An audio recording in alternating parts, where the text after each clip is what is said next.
In Britain, it's the end of an era today for the birthplace of coal power. The only remaining coal-fired power plant will generate electricity for the last time before shutting down for good. The CBC's Julia Chapman has the details. It was nearly 150 years ago that Britain launched its first coal-fired power plant, and at midnight tonight it will shut down its last. The station in central England will close after 57 years of operation, during which time it has produced enough electricity to make more than 21 trillion cups of tea. Coal is the most polluting form of electricity production, and the British government becomes the first major economy to phase it out. Canada is aiming to do so by 2030. At its peak of output, coal accounted for 80% of the UK's energy mix. In the past year, that's been closer to 1%. And experts say the country has made this transition so quickly because of its geography, which supports wind and hydropower, as well as nuclear expertise. But gas is still the biggest source of energy in the UK.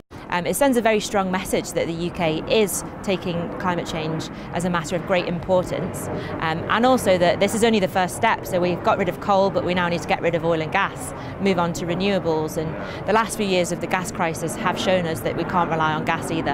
The new government has set a goal of having carbon-neutral energy generation by 2030. It's not currently on track to meet that target, but climate campaigners say today's milestone is a step in the right direction. Now, there's always a sense of nostalgia when a community loses an industry that has dominated it for so long. The plant in Ratcliffe-on-Soar employs some 170 people. Some of them have worked there for decades and are taking retirement.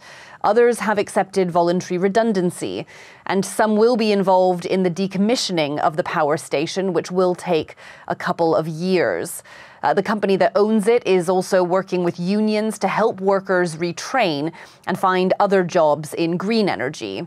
There's an ambition to turn the site into a green energy hub, although that is a long way off.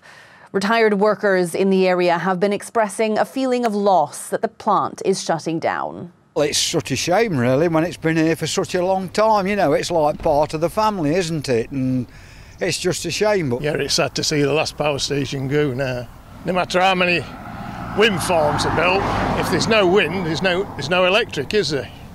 I just wonder when we get at peak times whether we'll need some more power from somewhere. I don't know where it'll come from, but yeah, just a bit worrying, really. There are also concerns about energy security.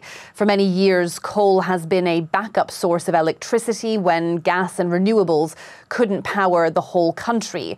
And going forward, demand for electricity is only set to grow, with more people using electric vehicles and a push to move homes from gas boilers to heat pumps. The closure of the last coal-fired power plant comes as infrastructure for renewables isn't fully developed. So although this is a big achievement from an environmental standpoint, there are warnings that it could leave the UK more reliant on energy imports at crunch points in the future. Julia Chapman, CBC News, London.